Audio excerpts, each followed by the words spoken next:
head that I thought was very funny. I didn't think it was funny. I know you didn't think it was funny. and believe me, if I shared it with you, you really wouldn't think it was funny. You don't have to share it with me. I know what you're thinking. No, you don't. Anyways, back to the match. And you're right, I don't think it's funny.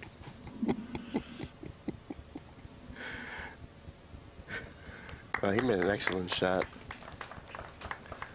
hiding Kim from the 2-ball, positioning at the cue ball that isn't back at the 4. He may be able to play it down behind the 6 and 8. And depending on how deep he can get here, he may be able to get deep enough to do that. If he hits the backside to 6, the 6 may bump the rail and come right on up and hook you. Yeah, but what's going to happen to the 2? I'll just go one rail out. It may go into the 9, too. Well, he may. I like that.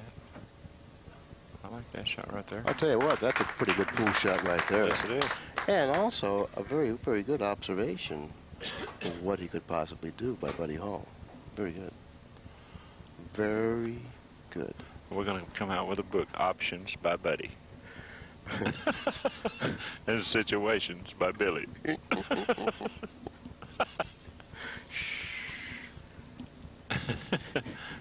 And Statistically Analyzed by Pat Fleming.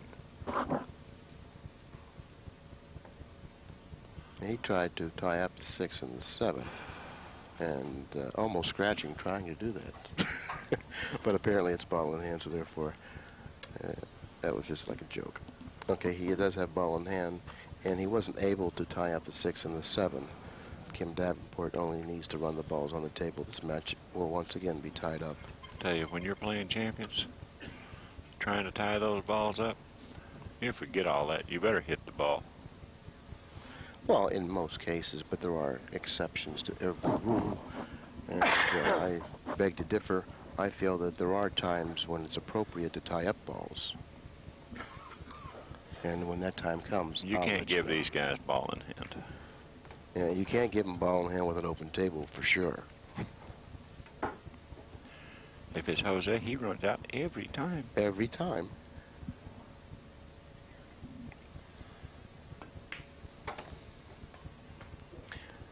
Positioning the cue ball ideally for the 5. That's just the correct angle. If at all possible, if he has room, he would like to position the cue ball in the center of the table if there's a room there to pocket the 6 without contacting the 7.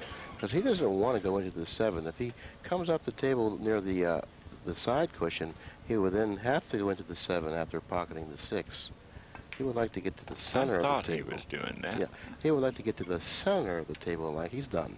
Now all he needs to do is one of two things. He can draw the cue ball straight back, avoiding contacting the 7, playing position for the same pocket, or he could more or less cinch it, playing position for the lower left corner pocket, which that's something that I wouldn't want to do.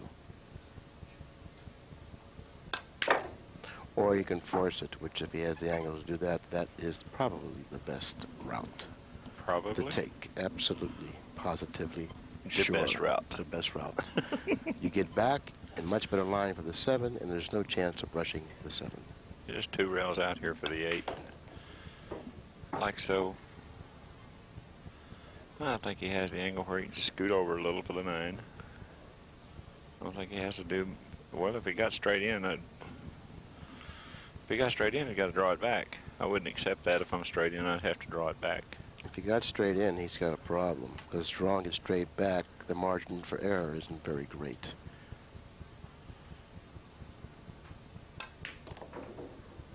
But he hit it with a real nice touch, able to get back in perfect line for the 9, and it looks like this match is going to be tied up at 6 games apiece. Here comes the Bulldog. Here comes the bully son.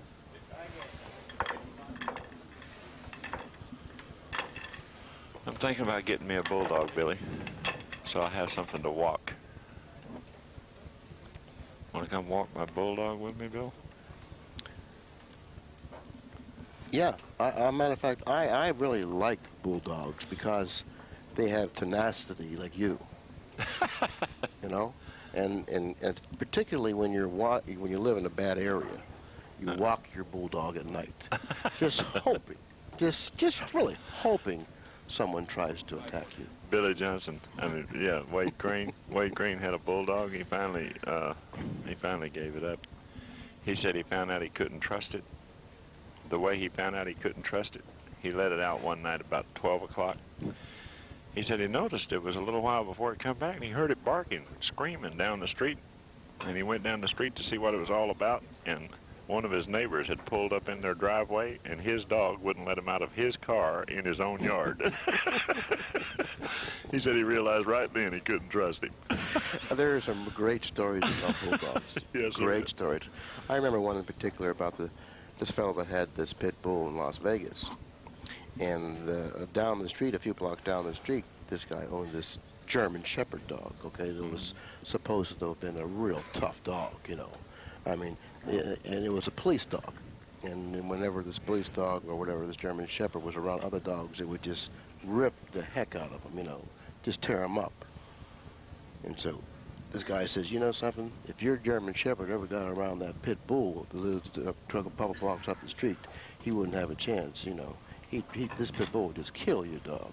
And the owner of the German Shepherd says, are you kidding? Because obviously he didn't know much about pit bulls. So he said, are you kidding me? And he says, go get that pit bull and put him in the backyard. And this guy had this German Shepherd in the backyard with about a 6-foot fence around the yard so the German Shepherd couldn't get out.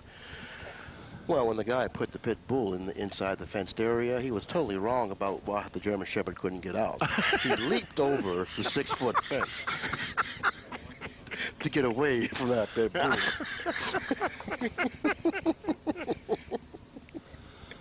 So I guess he just had to build a higher fence now. Isn't it something how what fear can do to you? Oh, it can make you do things that you can't possibly do. Right. You know? And it's true that German Shepherd leaped over the 6-foot fence. If he couldn't jump it, he'd climb it, huh? Yeah, he climbed it. He got out of there in a hurry. That time, I don't believe the corner ball went in, but he did pocket another ball. Now, he doesn't want to brush from the 5. He wants the 5 to get to the cushion where it's pocketable, which it has gone. And now he can pocket the 5 in the upper right-hand corner and possibly in the lower right-hand corner if he gets absolutely perfectly on it. But I'm sure he'll play a position for the upper right-hand corner pocket. He snapped his fingers. Okay, this is an interesting rack. Let's take a look at the layout. The 3 in the center of the table, the 4 nearest the lower right-hand corner. No, he cannot miss that ball on, mounting this comeback charge. Missing balls like that certainly is definitely a momentum stopper. And the 4 was positioned very conveniently and well for position on the 5. Right. So actually all he needed to do was pocket the 1, and he was well on his way to take the lead in the match. That was a nice shot by WIley. Now, I really felt that Davenport should have really concentrated a little more on popping the 1. Now, if he can just get position on the 4 off the 3.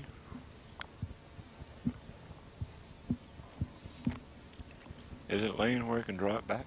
Well, I think he has a pretty good shot on the 3, and it looks like he's going to force it and end up in fairly decent position for the 4. If he's perfectly straight in, he's going to have to roll it. But he wasn't. He had an angle with the cushion. Okay, now he may have a little problem with this shot. Now, he looks like he has to draw it back, I say about 6 to 8 inches. And if he ends up on the cushion, then this shot may create a small problem because it looks like the natural angle that he has will put him somewhere close to the 9 here, buddy. He passes the 9, playing position for the side or the corner. I don't know which. I think the corner. I don't know. He didn't need to hit it that hard. He did not need to hit that shot as hard as he did. Did he? Well, I could have never played the 6 that way. I would have had to have played position on the 7. Why do you hit a shot that hard, Tony? Tell me.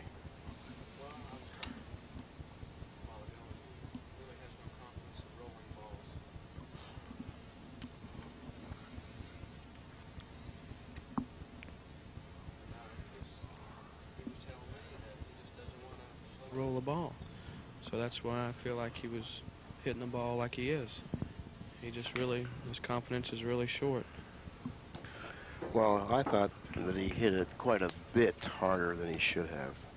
You know, there's things, you can hit balls hard, but then you can hit balls real hard. I thought he hit that ball real hard. Yeah. And he certainly diminished the accuracy of the shot, hitting it at the speed that he hit it with. Kim's having trouble pulling the trigger. He wants to bunt it and he wants to draw it. He don't know what. Myself, I would bunt it. Well, I think I would draw it. I would not bunt it. I would just draw it back to the other side, or force it like he did.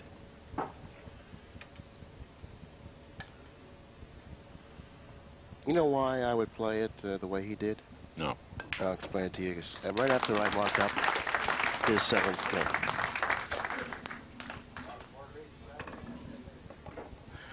I would play it like that because if I was at all in doubt of hitting it softly and getting a real good shot on the 9, I would play it that way because sometimes when you hit a ball softly and you don't want to cut the ball as thinly as you can because you want to go forward, it'll skid on you. And if that ball would have skidded, he would have missed it. If that ball would have skidded, he would have missed it. So therefore, that's the reason I would hit it with a little firmer and drew it instead of following it, because you take the skid away from the shot. Response? I agree. I agree with the skidding factor, but it's just so simple just to bunt that ball and the cue ball roll 4 inches. Right, but to bunt that ball, you don't really want to cut it as much because if he cuts it too much, he loses the cue ball maybe. So therefore, sometimes it skids and you blow it. Yeah. And that's the way I see it, and that's the way I call it. And Kim Davenport saw it somewhat similar to the way I did, and he got lucky on the break there, kissing in the 6 in the side pocket. Okay, let's take a look at the layout. The 2 is to the left of the 9. Now, he can play 1-2 rail position toward the 2, but I don't know if that'll suffice because the 3 is to the left of the 2. And I believe the 4 ball will be an interfering ball playing position for the 3. So what do you do from here? Well, I just play 2 rail position on the 2. Go 2 rails down this side, the 8. And play for out in the middle of the table. Follow the line that the break line is on. Yeah, okay. Understand? Mm-hmm. That's what I would do. Well, that leaves you with the angle To play position to on the cut 3. the 2 in. Well, he went behind it. He still has a shot. Well, this is a great shot. Now there's no chance of running into the 4 with the cue ball. No. His only danger here is going above the 7. Excuse me. The only danger I see is going above the 7 or not coming up high enough. He has a 1-foot area there, about the 13, 14 inches he can play in. Outside of that, he's out of line. Well, he would like to stay to the right of the 7, far enough to where he would give him a little more room to work with. But he has to be careful not to go into the 9. You know, this shot here, Billy, if you can hit this ball with a left-hand cue ball and send the cue ball toward the 8 without hitting the ball that's down on the end rail, if you can do that, that's the way to play it. Come back toward the 8. Yeah, but I don't think he can do that. I think he's going to have to use a center ball.